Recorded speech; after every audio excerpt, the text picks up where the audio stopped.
Check it out. Check how mint this HJ61 is alongside me here. Now this is a 4th month 1989, and that is the Toyota Beige Metallic. Really beautiful champagne color. And this one has actually had a bit of a touch up. Not every panel, but most of the panels have had a little spray, and this thing is looking absolutely mint. We'll start with the front. We've got an aluminium bull bar up there, just with a simple light bar. Being 1989, we've got the square headlights. Not much else going on up there. Pretty simple. Safari snorkel up the side there. Now, I don't know what they're off, but we've got some side steps here that definitely aren't factory, because you can see where they mount on. So it's definitely aftermarket, but they actually fit the piece quite well. They're not a rock slider or anything like that. They're definitely for entry and exit of this vehicle. Yeah, just helps with that really. Now the wheels are a bit of a weird one. So the consensus around here are that they are Nissan wheels. They are definitely the wrong offset, because look, I know this is not legal, but there are wheel spaces behind there to get them away from the tie rods and all that. Brand new Bridgestone tires on there, but they do have spaces on the wheels.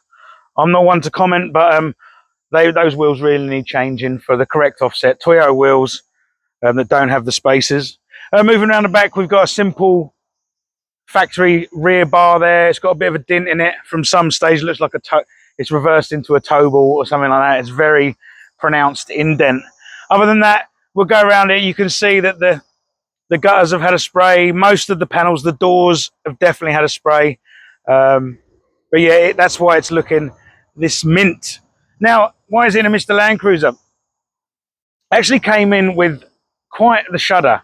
So you got to about 70, 80 k's an hour, and the thing was shaking to bits. And it also had a massive shift shock. So when you came, on the power to push through, and as it changed into the next gear, you just got this almighty crash from underneath the vehicle. So we got it up on the hoist, and we checked everything out, and immediately we found that there was a massive amount of play in the transfer case. So that needed a bit more investigation. And also, because we had the tail shaft off to do these tests, the rear diff. Now, someone looks like they've just gunned up the collapsible spacer in the rear diff on this 60. Done it up a bit more just to get the play out of it, but that's caused it to be extremely tight.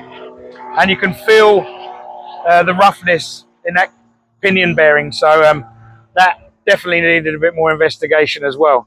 So yeah, it was time to get it in on the hoist at that stage, and we'll go into that a little bit further when we get under the bonnet, because we'll show you some pieces and how flogged out they were. It was quite astonishing really, and I would have thought another couple of weeks driving and it would have failed completely.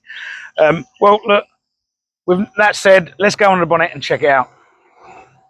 All right, the mighty 12 HT. Now this is an extremely healthy 12 HT. I went for a road test in it initially and after we finished the work, and yes, very healthy 12 HT, heaps of original power, nothing done to it, fully stock. It's great, it really is.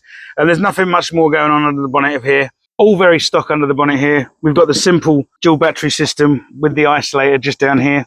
Up the front, because it's a later model 12 HT with an auto, we've got the double oil coolers just in front of the radiator there, just to keep that auto nice and cool with all the power that this 12 HT is creating.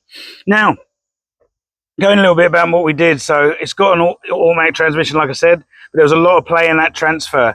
Now, when we stripped off the side cover, the PTO cover, to do a bit more investigation, you could see that the output shaft was moving independently from the main shaft, the output shaft from the gearbox. So something was going on there. You could see it all moving inside, but the output shaft staying exactly where it was. So pulled the cover off the main retaining nut on the back of the transfer case there, and you could immediately see that the nut was loose. So what that had done, that had caused the pressure to come off of those and move in the spline. And this must have been happening for a long time, because it has actually worn the splines almost away on the inside of this this output gear. That's the output transfer gear, the first one. Now, that's where we were getting the shift shock from. So every time you change gear, as it let off, it would bang back on again, and you'd feel that reverberation coming up through the floor. It really was quite harsh. So we don't want to have the whole gearbox out and rebuild the whole thing to fix that shaft. Now, Terrain Tamer have got a solution, a very good solution.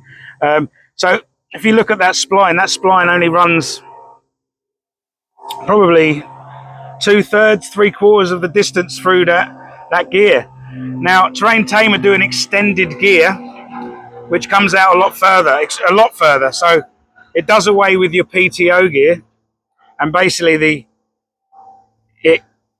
spline travels all the way up that whole distance, and it comes out to about here.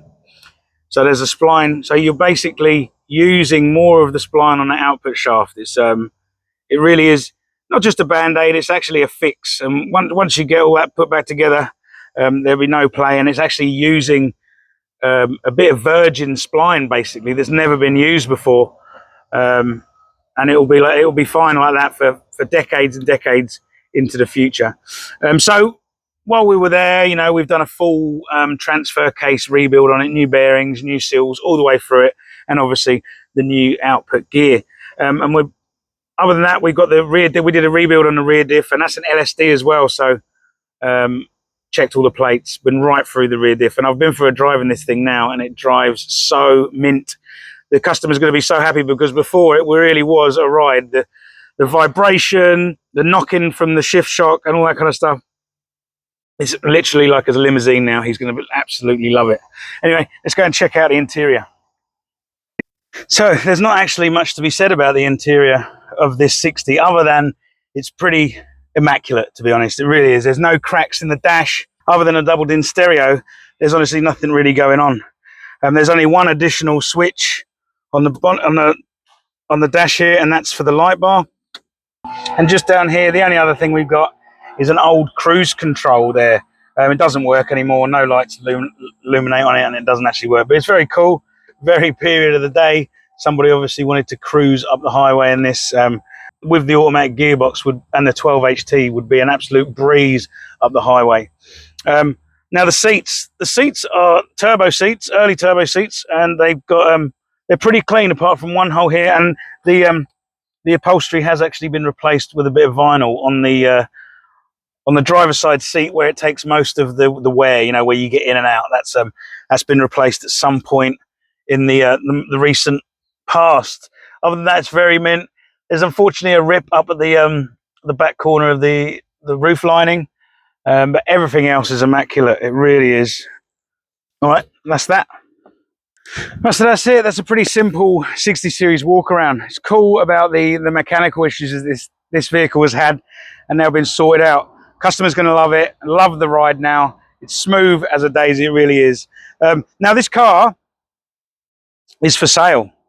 So the prospective new owner knew it was here, phoned up Mr. Landcruiser and asked to do a 3-hour report, or a sales report, just to check that there's anything else not wrong with it. So we've gone through that, and we found about 12 items, nothing major.